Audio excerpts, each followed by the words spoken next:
कल्यात्मने सालोकानां त्रिलोकानां यद् विद्या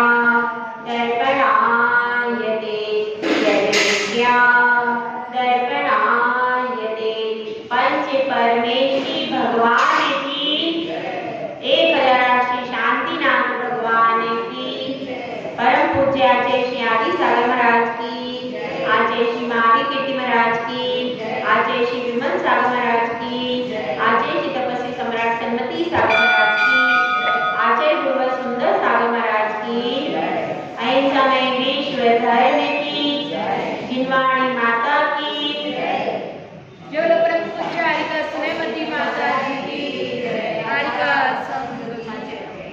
धर्म प्रेमी भव्य।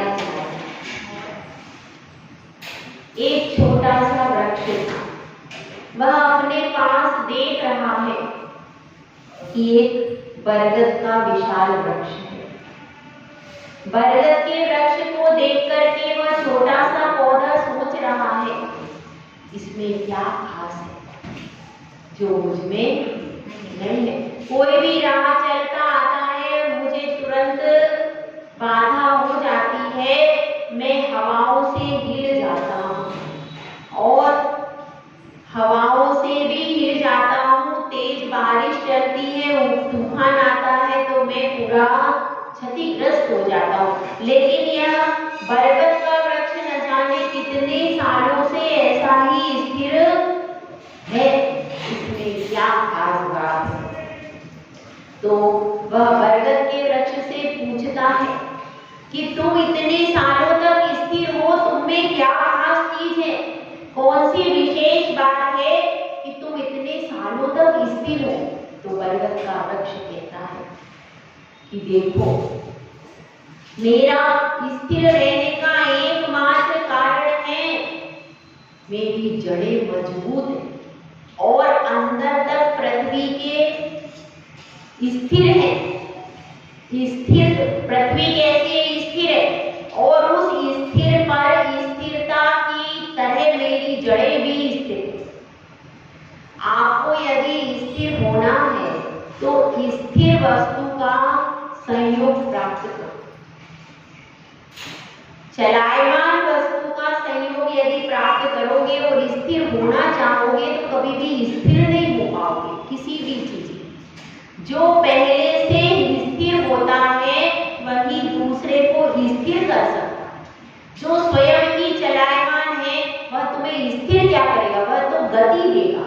जिस प्रकार से धर्म द्रव्य है, क्या वह स्थिरता दे सकता है? क्यों? क्योंकि वो तो गति निमित्त है, गति हेतुत्व उसका गुण है।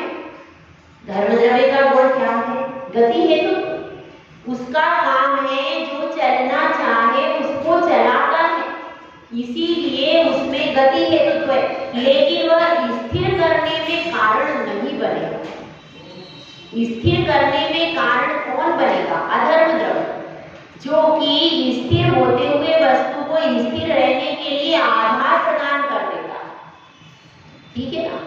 तो इस प्रकार से यदि हम चाहते हैं कि हमारे परिणाम स्थिर रहे तो कहाँ जाना पड़ेगा? जो स्थिर है उनकी शरण में जाना पड़ेगा। अब जैसे अपन मंदिर में आते हैं, कितने ही अंदर से खूब परिणाम चलायमान हो रहे, जैसे भगवान को देखते हैं कुछ ना कुछ शांति, कुछ ना कुछ स्थिरता मिलती है कि नहीं भाई? मिलती है। क्यों मिलती है? क्योंकि भगवान स्थिर है। भगवान के यदि चलायमान दिखते तो फिर अपना मन स्थिर नहीं होता। भगवान की प्रतिमा को भी अपने मन में लाते तो मन में स्थिरता आती है। अपन सोचते भैया ये वीतराग स्वरूप ही स्थिर है, वास्तव में स्थिरता अगर कहीं है वीतरागता में ही स्थिरता है। जब तक राग द्वेष चलता रहेगा तब तक कभी भी स्थिरता नहीं हो सकती। राग द्वेष होगा, अंतरंग में राग द्वेष की परिणति बनी तो अपन उन राग द्वेष की पूर्ति के लिए साधनों के पीछे जाएंगे कि नहीं? जाएंगे। और अब जिसके राग द्वेष का अभाव हो गया है तो वो साधन का क्या करेगा? कुछ करेगा? उसके लिए साधन का कोई मतलब ही नहीं। अब भगवान को कोई साधन चाहिए क्या भैया? कुछ भी साधन उनको नहीं चाहिए। क्यों नहीं चाहिए? क्योंकि उनके राग द्वेष का पूर्ण अभाव हो गया। तो हम सब स्थिरता चाहते कि नहीं चाहते? हम बैठे, एक छोटा बच्चा चाहता है कि मैं बैठूं तो पढ़ाई में तुरंत दिमाग लग जाए, परिणाम मेरे कैसे हो जाए? स्थिर हो जाए, पढ़ाई के अलावा मेरा उपयोग इधर उधर बाहर नहीं जाए। हम भी सोचते हैं कि भाई हम जब रसोई बना रहे हैं, कोई भी काम कर रहे हैं, स्थिर बुद्धि से करें। चाहते तो हम सब यही है, लेकिन अस्थिर के निमित्त हमारे अंदर मौजूद है, वो क्या है? राग और द्वेष। सबसे ज्यादा अस्थिरता के निमित्त अपने अंदर ही बैठे। बाहर के निमित्त तो अलग है, बाहर कोई चिल्ला दे, कोई डांट दे, कोई कुछ कहे, वो तो अलग ही है, लेकिन अंदर भी तो राग द्वेष की परिणति 24 घंटे चल रही। तो इसके कारण अपने को बाहर का निमित्त ऐसा ढूंढते हैं कि जो स्थिर हो, तो उसके निमित्त से अपने परिणाम थोड़े से स्थिर बने। क्योंकि कोई भी व्यक्ति सक्सेस कब प्राप्त करता है? जब उसके पास स्थिरता होती है। स्थिरता यदि नहीं है तो ना तो विद्यार्थी सक्सेस होगा, ना गृहिणी सक्सेस होगी, ना पत्नी सक्सेस होगी। हर व्यक्ति की सक्सेस के पीछे पहले चाहिए स्थिरता। बच्चे को एक स्कूल में दाखिल किया, बच्चा कहता है इस स्कूल में नहीं पढ़ूंगा, दूसरे में कर दिया, वो कह रहा है इसमें भी नहीं पढ़ूंगा, तीसरे में कर दिया। क्या होगा? बच्चा पढ़ पाएगा क्या? नहीं पढ़ पाएगा। क्यों?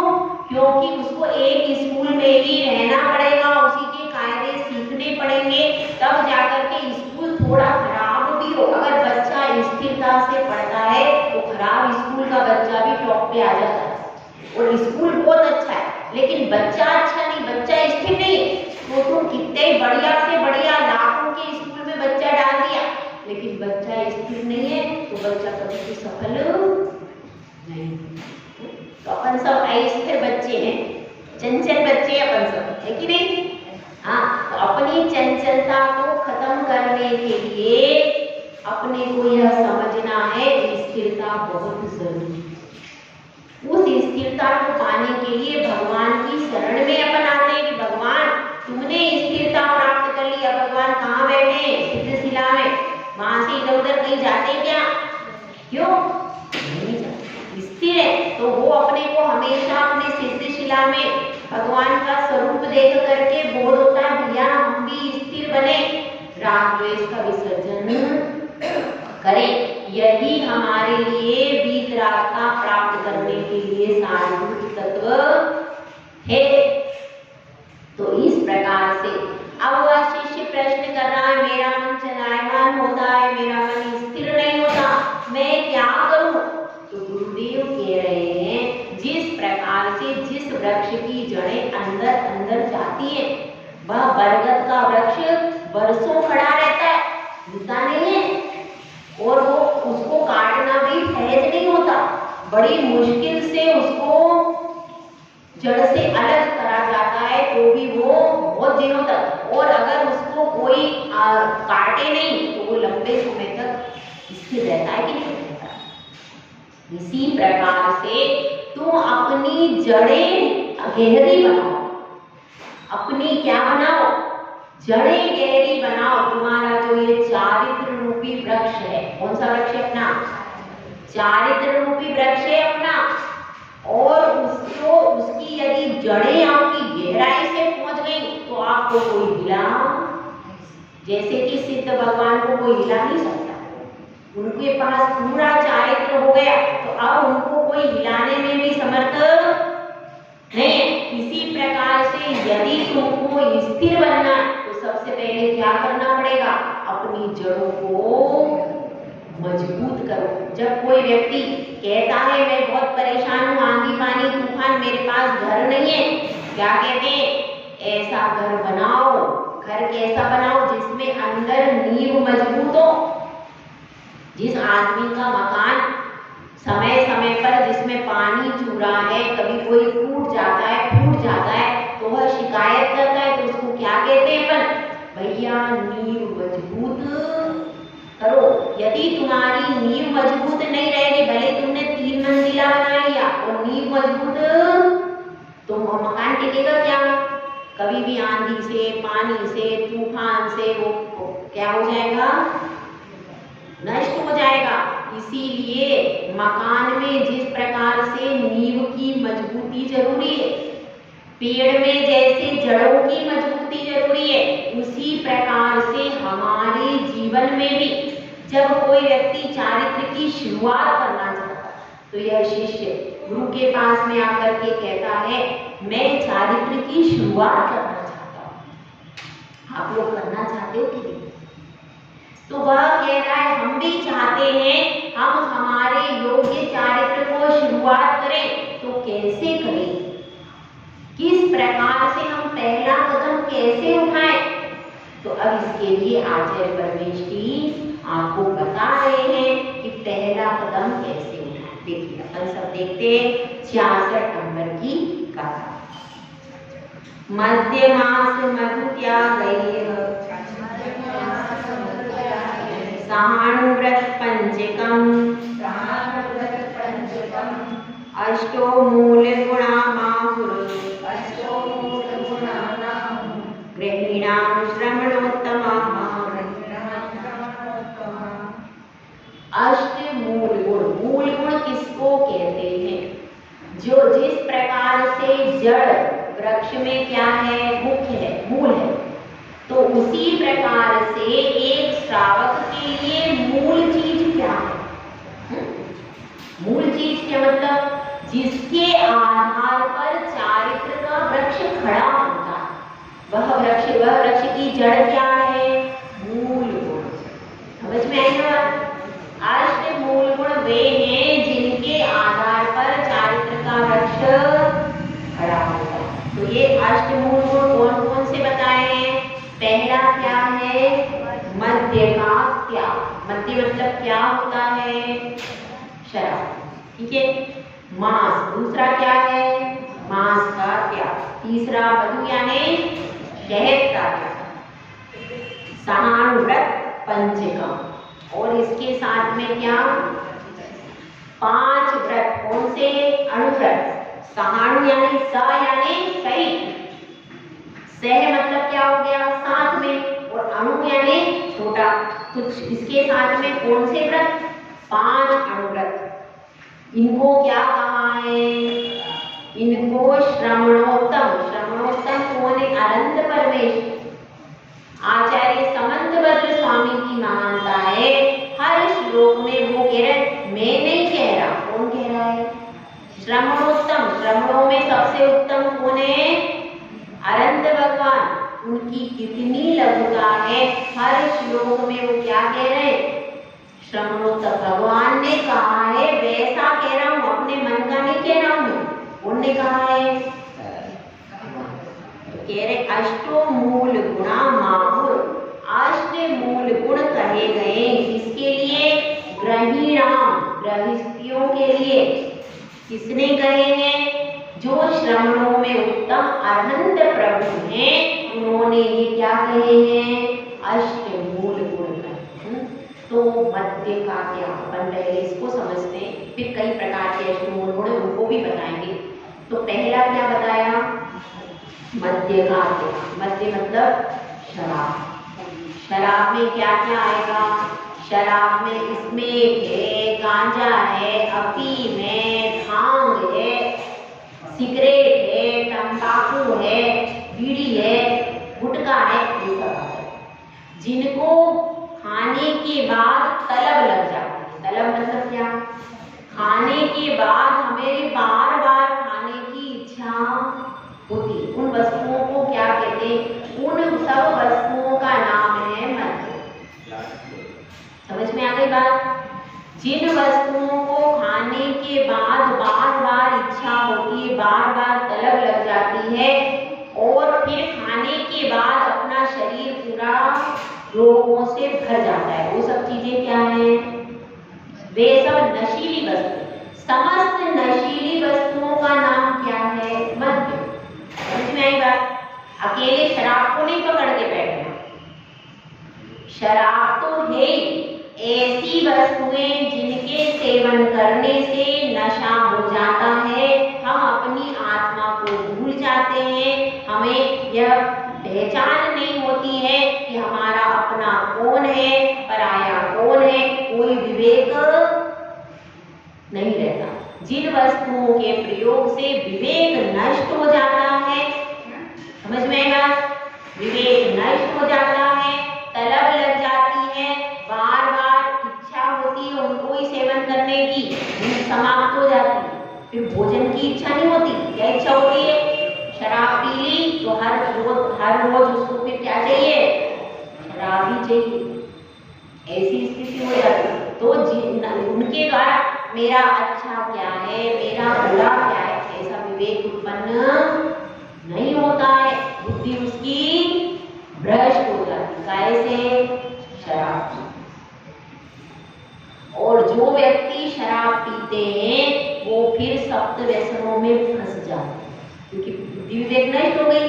किसके साथ में मुझे रहना है, किसके साथ में क्या कार्य करना है, सब कुछ उनका भ्रष्ट हो जाता है और वह चारित्र के मार्ग पर कभी भी आगे नहीं बढ़ सकता। कौन? जो शराब पीता है, गुटखा खाता है, तंबाकू खाता है, बीड़ी पीता है, सिगरेट पीता है, गांजा, अफीम, चरस, कोई भी नशे का यदि कोई सेवन करता है तो वह कभी भी चारित्र के मार्ग में प्रवेश नहीं कर सकता।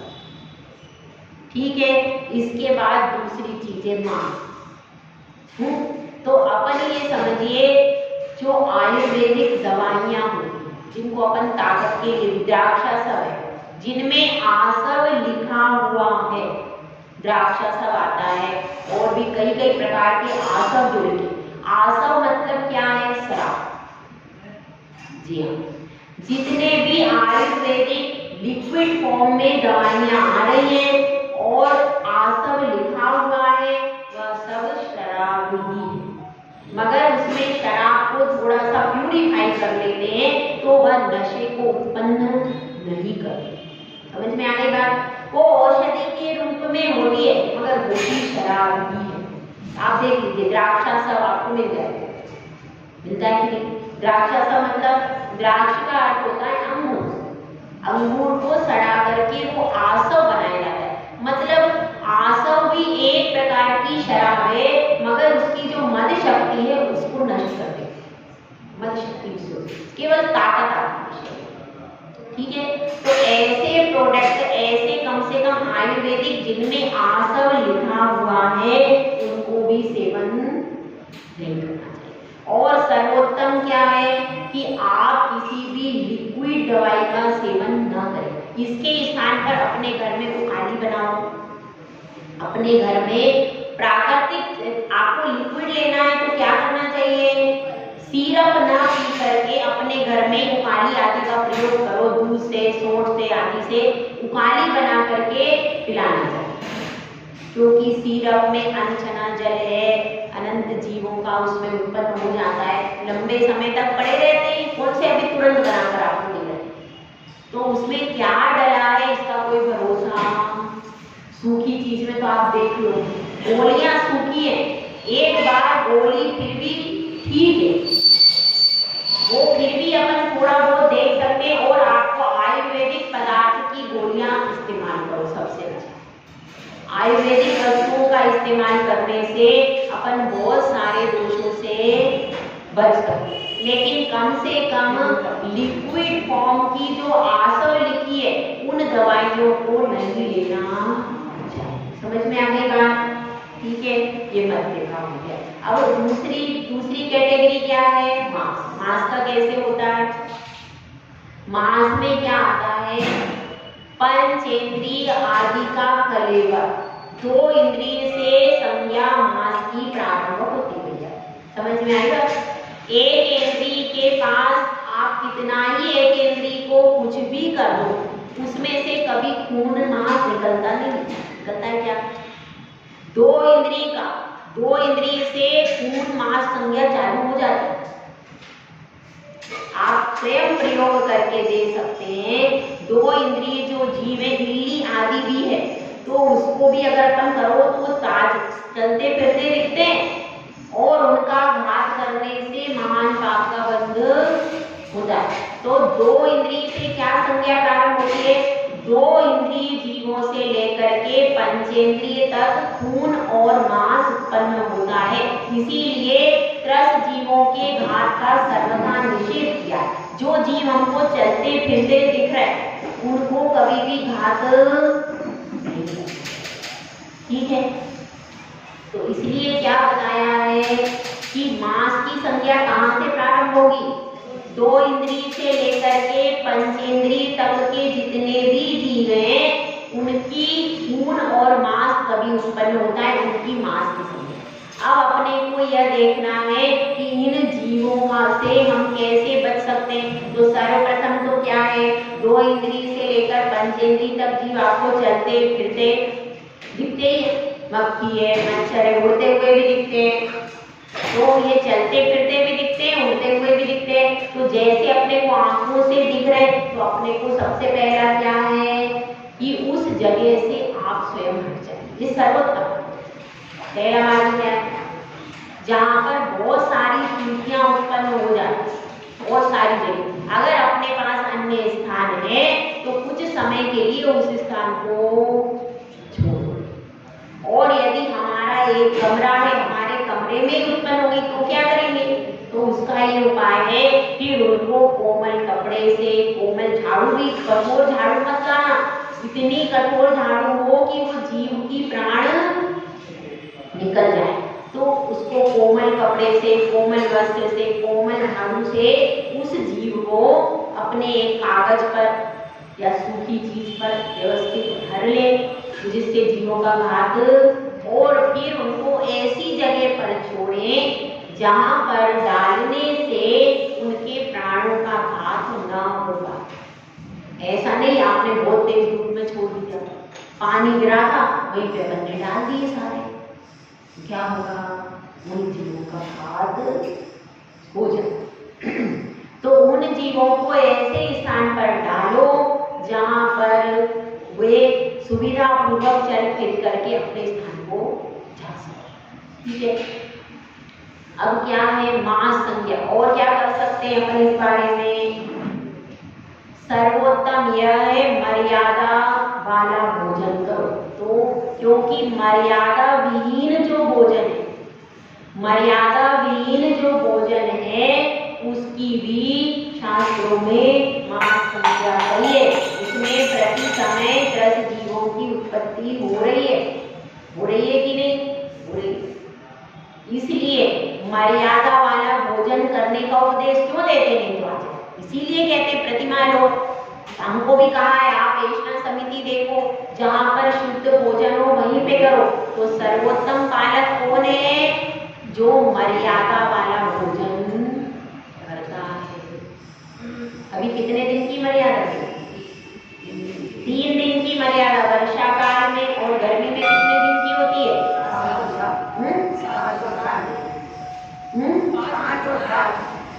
गर्मी में 5 दिन की मर्यादा होती है और सर्दी में कितने दिन की होती है? 7 दिन की। ये पूरी मर्यादा बताइए। इतनी मर्यादा का जो पालन करता है उसके किसी भी प्रकार से मांस का दोष नहीं लगता। सर्वोत्तम पालन बता रहे, समझ में? ये सर्वोत्तम पालन करता है। इसके नीचे कौन है?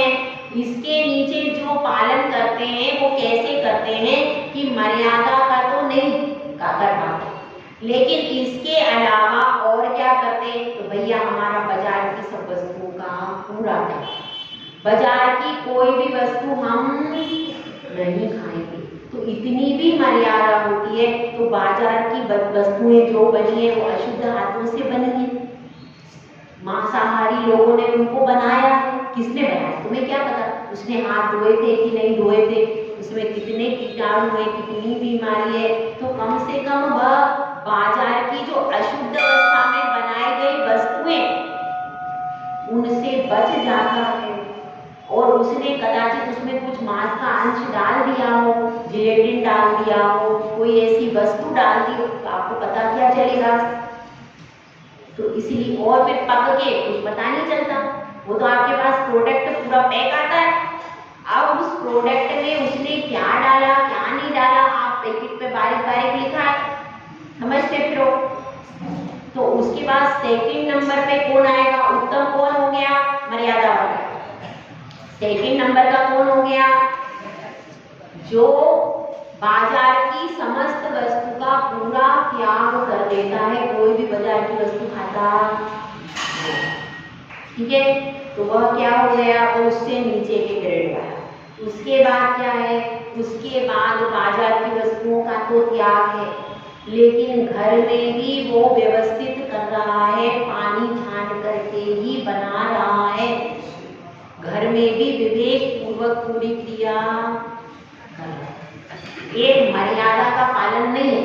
बाकी बनाते समय भी शोधन कैसे हो रहा है, सामान कैसे बन रहा है, उसमें ज्यादा हिंसा तो नहीं हो रही, इसका पूरा विवेक। आपने चावल लाए वो डाल दिए पानी में, देख ही नहीं उसमें दधूरे थे कुछ भी थे, तो पूरा उसमें भी विवेक। गेहूं ला रहे हैं, गेहूं में शोधन करो, चावल में, हर चीज में जो बिल्कुल विवेक पूर्वक क्रिया को कर रहा है वो कौन हो जाएगा?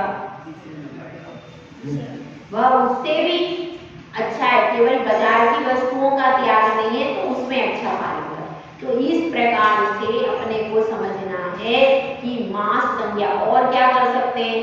इसके ऊपर एक और ग्रेड बनेगा, जिसने बाजार की वस्तुओं में भी वह देखता है भैया कि इसमें क्या क्या डला है, और देख लेता है कदाचित कि कोई चीज इसमें गलत डली है, या कहीं व्हाट्सएप पे समझ लेता है तो उस चीज का त्याग कर। ऐसे भी लोग बाजार की वस्तुएं खाते, लेकिन जब उनको पता चलता है कि इस चीज में ये चीज गलत है तो उसका त्याग कर देते, वो उससे थोड़ा नीचे लेवल के होते। और क्या है? और ऐसे भी लोग हैं कि भाई हम देखते ही नहीं, देखने की, जानने की कोई कोशिश ही नहीं करते कि हमको क्या खाना है क्या नहीं।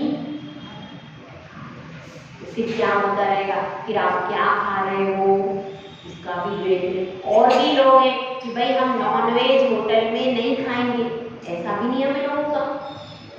नॉनवेज होटल में हम नहीं खाएंगे, तो कम से कम आपने इतना तो त्याग किया, क्योंकि जहाँ पर दोनों चीजें साथ में होती हैं वहाँ पर कौन सी चम्मच किसको लगी पता है क्या?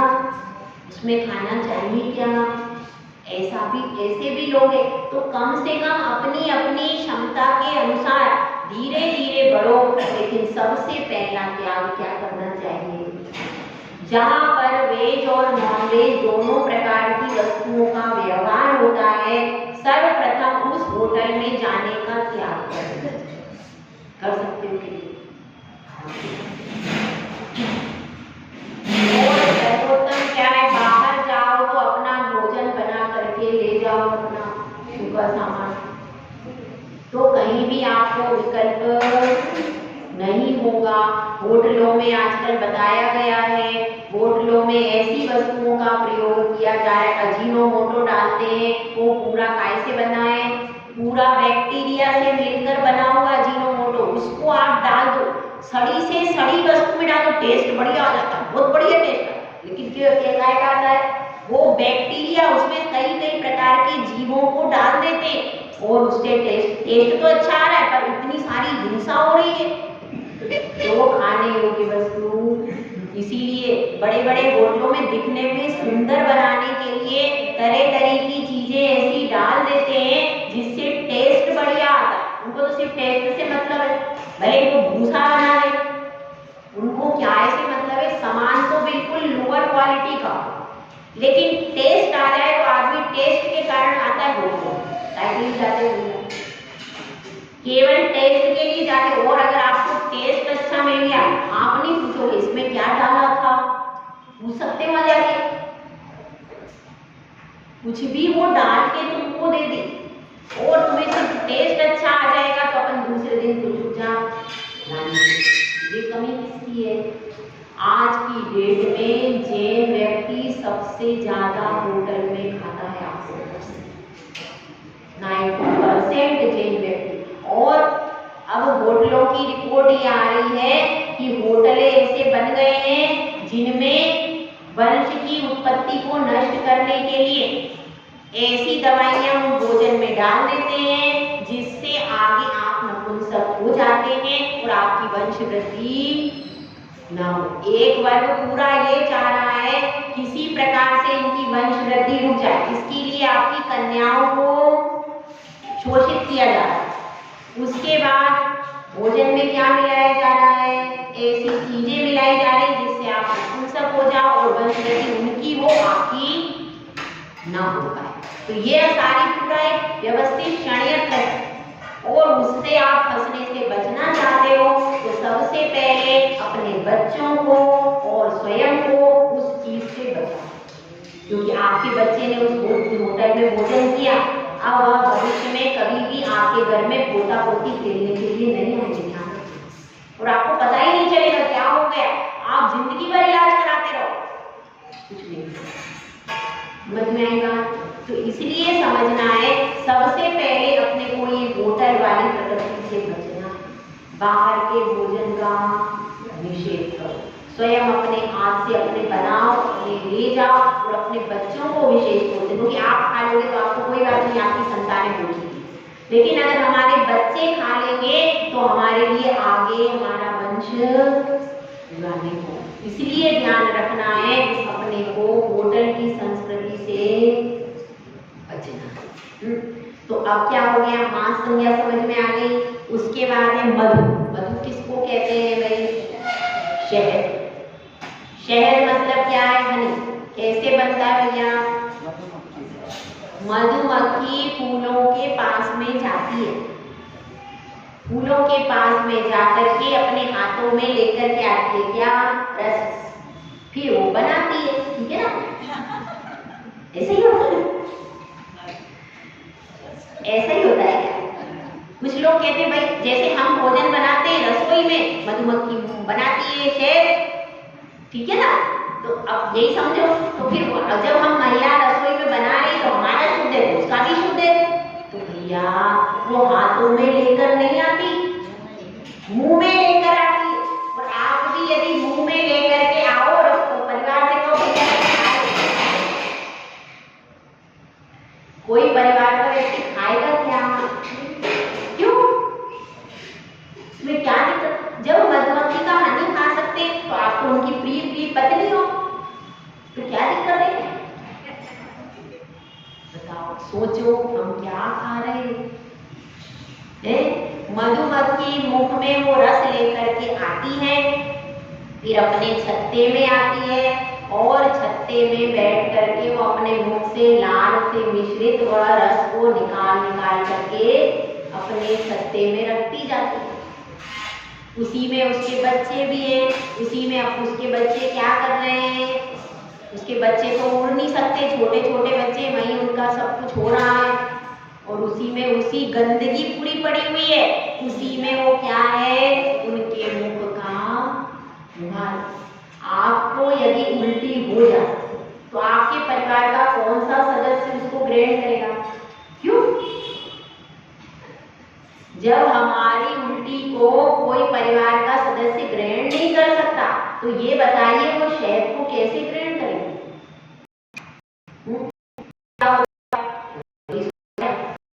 फिर क्या उसमें मधुमक्खी का शहद भी है, उसमें छोटे छोटे बच्चे भी बुलबुला रहे हैं, उसी में वो रहती है, बैठती है, सोती है, सब कुछ उसके अंदर है, उसी का घर है। उसमें अपने घर में भी जैसे सब व्यवस्था होती है उसके भी घर में सब व्यवस्था। अब क्या होता है, अब जब इसको निकालते हैं तो क्या करते हैं? नीचे से अग्नि जलाते हैं, उससे क्या हो जाता है? उससे वो मधुमक्खी छटपटाती है और उसके बच्चे भी छटपटाते हैं। और अब बच्चे तो बेचारे छोटे भी हैं, उसमें बड़े भी हैं, तो उड़ते हैं, उड़ नहीं पाते, तो बच्चे तो उसी में रह जाते। जो मधुमक्खी मजबूत है, सक्षम है, वो उड़ करके बाहर चली जाती है, घोंसी चली जाती, घोंसी नहीं जा पाती तो बहुत सारी तो मधुमक्खी फिर क्या हो जाती? उसी में रह जाती है। और अब क्या करते हैं? अब वो धीरे धीरे शहद उसका गर्मी से पिघलने लगता है। अब क्या करते हैं, वो छत्ते को दबा देते हैं। छत्ता देखा है किसी ने? कंधे पे लेकर घूमते हैं छत्ता। मधुमक्खी के छत्ते से ही शहद बेचेंगे, ओरिजिनल एकदम प्योर वो छत्ता लेकर बेचते, तो वो छत्ता दबा देते हैं। अब उसमें से क्या करते हैं, शहद पूरा निचोड़ देते हैं। क्या होगा, ऐसे शहद बनता है, उसको पूरा दबा लेते हैं, दबा के उसमें जो था वो सारा, और फिर अग्नि से क्या हो जाता है, पूरा पिघल करके पूरा निकल जाता है, पूरा साफ हो जाता है। ये क्या है, हनी, प्योर हनी, प्योर हनी है भैया। तो उसमें से निकाल लिया। अब निकालने के बाद अब उसमें कितनी जीव हिंसा हुई बताओ, वो शुद्ध है। अब उसको फिर उसमें छोटे छोटे मधुमक्खी के वो अंडे वंडे भी आ जाते हैं, बच्चे भी आ जाते हैं, तो उन सबको निकाल करके अलग कर देते हैं, छान लेते हैं। उसको छान लिया तो उसमें मधुमक्खी के बच्चे हैं, उसके अंडे, उसकी 1 नंबर 2 नंबर सब है, वो सब निकाल के बाहर कर देते हैं और उसको फिर खा सकते हैं। क्या दिक्कत है? खा सकते हैं। अब आप लोग सोच लो, ठीक है। तो ऐसे क्या बनाया था, काय का प्रोसीजर था, जो हनी आपको बॉटल में पेड़ लिखा रहता ना, प्योर हनी, शुद्ध हनी, शुद्ध शहद बेचते एकदम प्योर, एकदम प्योर। हाँ, सब प्रकार का, किसी पर्टिकुलर बात नहीं। हाँ, तो ठीक है, किसी भी कंपनी का शुद्ध हनी बिकता है, उसका एकमात्र यही प्रोसीजर है। अब हमको क्या, हमको सोचना ये है कि इसमें हिंसा कितनी हुई। 7 गांव जलाने में जो पाप लगता है, वह 1 बूंद शहद में पाप लगता है। कौन कह रहा है? आचार्य परमेश की पूरी गाथा लिखी हुई है, इसमें गाथा लिखी हुई है, कई जगह आया है। 7 गांव जलाने में जो पाप लगता है, 1 बूंद शहद में होगा।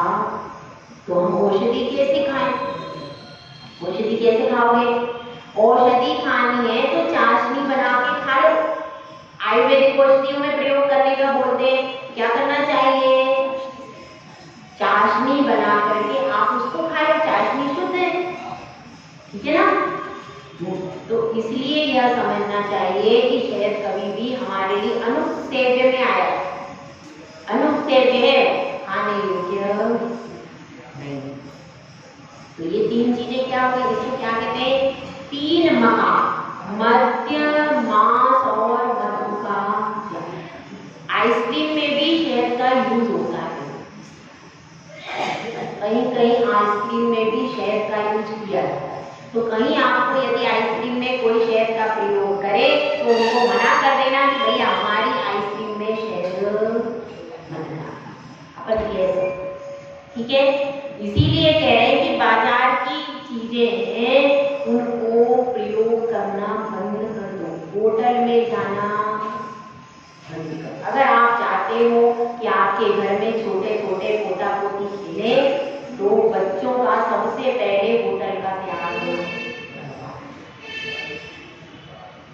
ठीक है। अब क्या बताया इसमें, यह बताया 5 अमृत। 5 अमृत का पूरा स्वरूप में पहले समझा चुकी हूँ, अलग से बताने की जरूरत नहीं। अब दूसरी प्रकार से अष्टमूल गुण, एक प्रकार से आपने समझ लिया, यह आचार्य समंतभद्र स्वामी के अनुसार आपने समझ लिया। अब आप समझिए दूसरे तरीके से, आचार्य अमृतचंद स्वामी ने पुरुषार्थ सिद्धि उपाय ग्रंथ लिखा, आपने नाम सुना, पुरुषार्थ सिद्धि उपाय, किसके लिए है, पूरा श्रावक के ऊपर है। उसमें बताया है अष्टमूल गुण कौन से होते हैं, अष्टमूल गुण के बारे में बताया है, 3 मकान और 5 उदंबर फलों का त्याग। ये क्या कहलाता है, अष्टमूल। 5 उदंबर फल कौन कौन से होते हैं बताओ, बड़, पीपल, ऊमर, कटूमर और काकर, ठीक है। इसमें अंजीर भी आ जाता है, इसमें अंजीर भी गर्भित हो जाता है, क्योंकि अंजीर भी नहीं खाना चाहिए। अंजीर में बहुत सारे त्रस्त जीवों का घात होता है, अंजीर खाने योग्य तो ये कोई फल, इनमें से कोई फल ऐसा कोई खाता ही नहीं, कभी कभी देखा भी नहीं, लेकिन अंजीर लोग खाते।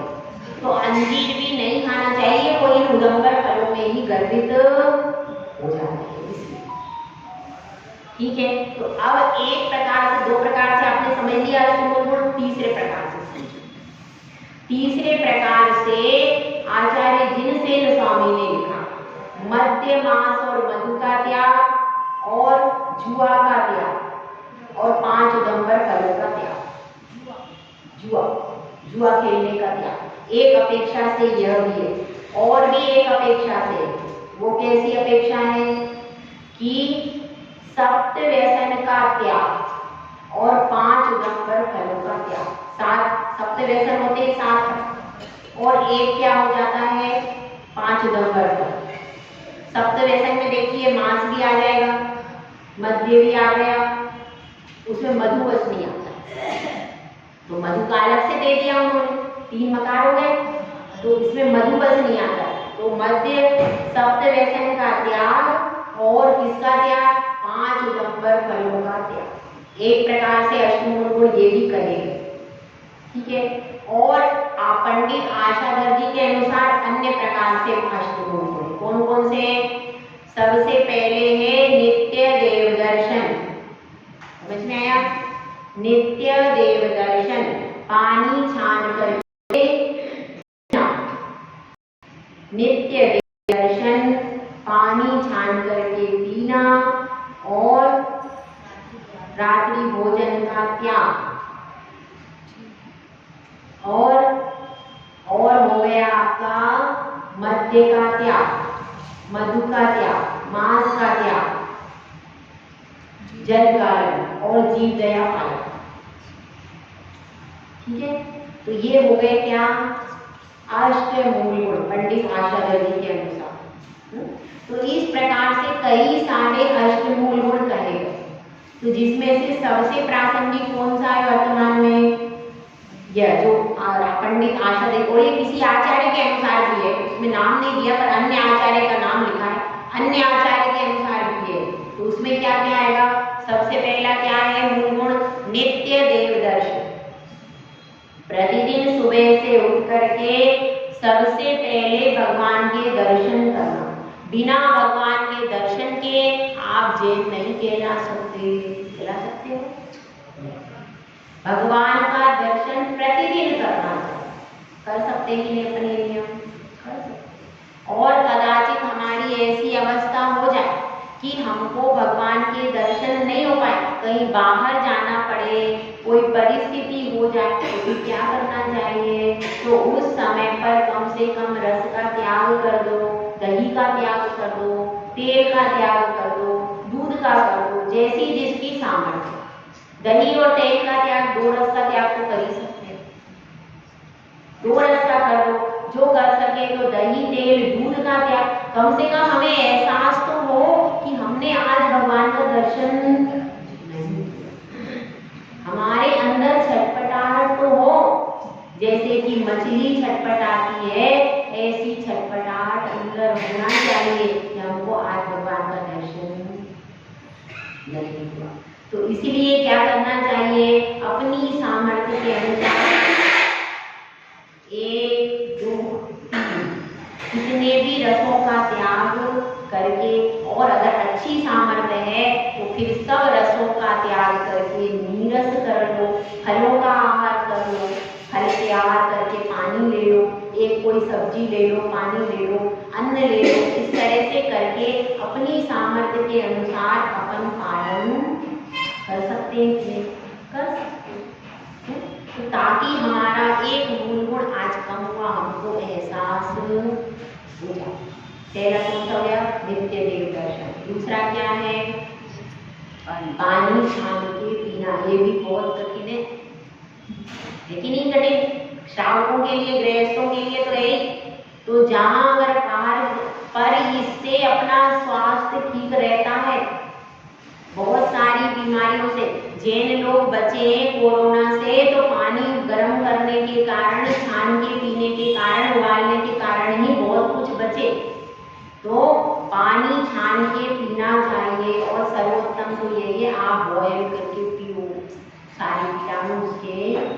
परेशानी से बच जाते हैं। तो पानी को जहाँ भी जाओ, बिना छना तो पीने योग्य है ही नहीं, है क्या? बीमारियों की खाने बिना छना पानी, वो तो पीना ही नहीं चाहिए। जगह जगह टंकियों का पानी बिल्कुल अशुद्ध है, तो इसलिए क्या करना चाहिए? पानी छान के पीना। और तीसरा क्या है? जीव दया पालन। कभी हम किसी जीव को संकट में देखें तो उसकी सहायता करनी चाहिए। जीवों के प्रति दया का भाव अंदर से उमड़ना चाहिए। ऐसा नहीं कि किसी को भी हम कष्ट दे रहे हैं, किसी को कुछ भी बोल रहे हैं, ये परेशान कर रहे हैं। वचन से भी कष्ट होता है कि नहीं? होता है। वचन से भी उसको कष्टकारक वचन नहीं बोलना, ऐसे वचन नहीं बोलना सामने को सुन सके। यह भी जीव दया पालन के अंदर ही आएगा। ना वचन बोलना और तो घात करने का प्रसंग है ही नहीं, सवाल ही नहीं है उसका, तो अपन संकल्प की हिंसा में त्याग कर चुके। लेकिन मन वचन काय से भी खोटे परिणाम नहीं करना, ये अपना क्या हो गया? जीव दया पालन। कितने हो गए? नित्य देव दर्शन, पानी छान के पीना और जीव दया का पालन। और कौन सा हो जाएगा? इसके बाद आपका हो जाएगा रात्रि भोजन का त्याग। उससे क्या हानि होती है? तो महाभारत, कौन सी महाभारत? दूसरी बात अपनी नहीं, हरिवंश पुराण नहीं, जो अन्य धर्मों की महाभारत है उसमें ऐसा आया है, नरक जाने के 4 द्वार हैं। कौन कौन से हैं? प्रथम द्वार है रात्रि भोजन, पहला द्वार। किस किस को जाना है? गवर्नमेंट तो कहती है हम तो नहीं जाएंगे, उनका तो पूरा क्या है, ठीक है? अब जिसको जाना हो वो अपना अपना टिकट कटा लो, ठीक है? पहला द्वार है रात्रि भोजन करना। अपन हमारे इसमें तो आया ही नहीं है, दूसरी अन्य हिंदू धर्म में ये लिखा है। तो अन्य धर्म में जब इस तरह से प्रतिपादन हो रहा है तो फिर समझिए कि कितना महत्वपूर्ण है। रात्रि में भोजन करने से इतने सारे जीवों की हिंसा, सूर्य के प्रकाश में अल्ट्रावायलेट किरणें होती, उससे सूक्ष्म जीव जंतुओं की उत्पत्ति नहीं होता। और वह जैसे ही वो अल्ट्रावायलेट किरणें कैसी हो जाती है, रात्रि में नहीं होती, तो इसके कारण निरंतर जीवों की उत्पत्ति कितनी बड़ी से बड़ी, जितनी बड़ी लाइट लगाओगे, जितने हेलोजन लगाओगे, उतने मच्छर गिरेंगे। क्यों? और दिन में आप कितने ही हेलोजन लगाओगे, दिन में उतने मच्छर नहीं गिरेंगे। देख लेना आप, रात्रि में आप लाइट लगाओ, दिन में आप लाइट लगाओ, दोनों अवस्था में कितना ही कोशिश करना, यदि विशेष गंदगी वाले स्थान नहीं है तो कभी भी उतने मच्छरों की उत्पत्ति नहीं होगी, उतने कीड़े नहीं होंगे। तो इसलिए क्या बताया है कि सूर्य के प्रकाश में ही अपनी क्रिया को करना है। सुबह अपना दिन कहाँ से शुरू होता है? सूर्योदय से दिन शुरू करो और सूर्यास्त के बाद में फिर अपना सब कुछ समापन हो जाना चाहिए। तो इसलिए यह बताया है प्रथम रात्रि भोजन, दूसरा क्या है? परिस्त्री सेवनम द्वितीय, तृतीय क्या है? अचार मुरब्बे को खाना। अचार मुरब्बे बहुत दिनों के पड़े हुए, उसको खाने में क्या है? स्वाद आ रहा, वो सब बहुत दिनों से अचार मुरब्बे साल भर के आप खाते हो, क्या है? खाने योग्य नहीं है। अचार है, पापड़ है, बड़ी है, बहुत दिनों के आप रख करके खाते हो, वो सब क्या है? वह सब खाने योग्य नहीं रहता, अमर्यादित हो जाता है। इसीलिए अपने को ध्यान रखना है कि अपनी चीजें, कैसी चीजें खाएं, जितना अपन कम से कम हमारे खाने के निमित्त से हिंसा नहीं हो। अगर पूरा त्याग नहीं कर सकते तो महीने में जितना त्याग कर सकते रात्रि भोजन का उतना त्याग करो, क्योंकि रात्रि भोजन जो करता ही रहता है उससे हिंसा होती रहती, उसकी हिंसा कभी भी बंद नहीं हो सकती। इसलिए रात्रि भोजन का भी त्याग करना चाहिए। हाँ, कितने मूल गुण हो गए? याद करा दूं मैं? हाँ बोलो, पहला कौन सा है? नित्य देव दर्शन। दूसरा पानी छान करके पीना। तीसरा पालन। चौथा कौन सा हो गया? रात्रि भोजन का त्याग। उसके बाद क्या है? उसके बाद है मद्य का त्याग, शराब का त्याग, मधु का त्याग, मांस का त्याग और 5 उदंबर फलों का पूरे 8 समझ में आया? यह कई प्रकार से अष्टमूल गुण आचार्यों के द्वारा कहे गए और ये सब अपने को क्या करना है? किसके लिए? माता जी के लिए। किसके लिए भैया? ये यहाँ पर एक श्लोक भी दिया है संस्कृत में, आपके पास है किताब? देखो ऊपर संस्कृत में एक श्लोक और लिखा है अष्टमूल गुण, अन्य भी 8 मूल गुण, उसमें भी लिखा हुआ है मद्य मांस मधु और रात्रि भोजन, 5 उदंबर फलों का त्याग, पंच परमेश्वरी की वंदना, जीव दया, पानी छान करके पीना, उसमें भी लिखा हुआ। तो ये सब किसके लिए है? ये सब भी किसी आचार्य के द्वारा लिखे गए, ये श्लोक दिया है। तो अब अपने को यह समझना है कि भैया हमको क्या, कितनी भी पोथी पढ़ लो, जब तक प्रैक्टिकल नहीं करोगे पोथी से कोई फायदा होने वाला है क्या? इतने भी हमें मूल गुण याद हो, पालन हम कुछ नहीं करते, क्या होगा? ये सब आपके लिए है, आप लोग इनको पालन कर सकते हो। पहला कदम भी अपन उठाओ, कम से कम क्या करो? बाहर की ऐसे प्रोडक्ट जिन पर लिखा हुआ है स्पष्ट इसमें कुछ डला है, वो चीज तो मत खाओ। बाहर के बिस्कुट है, ब्रेड है, केक है, पिज्जा, बर्गर, वो क्या क्या आते हैं, वो अभी नए चल गए। मुझे तो 16-17 साल, मुझे तो कुछ समझ में ही नहीं आती आज तक ये भाषा। और क्या चाउमीन आती है, क्या होती है जो, तो मुझे कुछ नहीं मालूम चीजें आती है। तो नाना प्रकार की जो चीजें हैं उनमें केमिकल डालते हैं, उससे क्या होता है? उससे हमारे शरीर में फैट बढ़ता है और सारी बीमारियां, कैंसर जैसी बीमारी उन केमिकल से हो जाती। इसीलिए बाजार की वस्तुओं को अवॉइड करना चाहिए, नहीं खाना चाहिए। शुद्ध भोजन करो, सात्विक भोजन करो, जिससे आपका जो उपयोग है परमात्मा के प्रति लगे। तो स्थिरता के लिए सबसे पहले चारित्र में प्रवेश के लिए क्या चाहिए?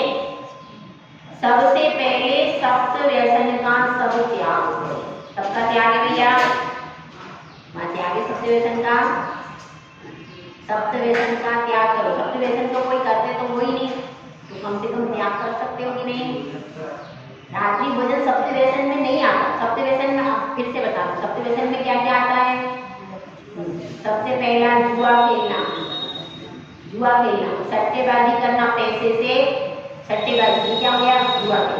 जुआ खेलना, चोरी करना, तो चोरी भी नहीं करते।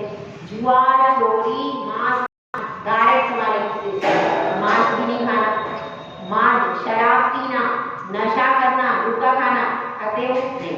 शराब, गुटखा, सिगरेट, बीड़ी, तंबाकू, गांजा, अफीम, चरस, ये सब क्या है? मद्य। ठीक है, क्या क्या हो गया? देखो पहला क्या है? जुआ खेलना, फिर चोरी करना, मांस खाना, शराब पीना, फिर वेश्यागमन करना, नगर विधि के, ये भी नहीं होता। पर स्त्री सेवन भी नहीं है, शिकार भी कोई नहीं चलता, तो ये तो सब नहीं करते हो, इसका त्याग करो। कम से कम पहला कदम क्या है? सप्त व्यसन का त्याग करना चाहिए। जो बच्चा आता है ना हमारे पास 45 दिन का, उसको कराते हैं, उसके माँ बाप को सिखाते हैं, उसको त्याग कराते। फिर कहते हैं 8 साल का हो जाए तो आप इसको बताना तुमने सप्त व्यसन का त्याग किया है, 8 मूल गुण का नियम लिया है, तो बच्चा 8 साल से सब कुछ पहले ही सीख जाए। ये विधि है कि जैसे 45 दिन का बालक आता है उसको सबसे पहले नमोकार मंत्र सुना करके उसको उसके पिताजी माता जी से कहो कि भाई इसका सप्त व्यसन का त्याग है, आप लोग भी सप्त व्यसन का त्याग करो। माता पिता का भी कराना पड़ेगा, आप लोग भी त्याग करो और फिर इसको आपको 8 वर्ष तक पालन कराना है। सप्त व्यसन का त्याग रहेगा इसका। और ऐसी कोई वस्तु इसके मुख में नहीं डालना है जिसमें ऐसी गंदी चीज का प्रयोग हो।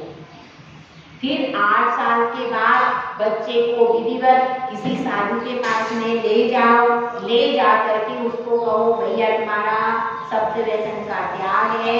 8 मूल गुण का बेसिक वाले मूल गुण कौन से हो गए? 3 मकार का त्याग और 5 उदंबर फलों का त्याग। ये तो आप ले सकते हो कि नहीं? ये आप ले सकते हो। कौन सा? 3 मकार का त्याग, मध्य मास मधु का त्याग और 5 उदंबर, ये बेसिक मूल गुण।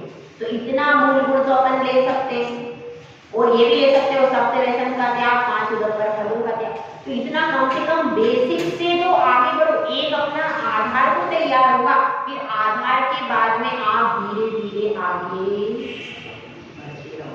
इतना तो सब ले सकते हैं।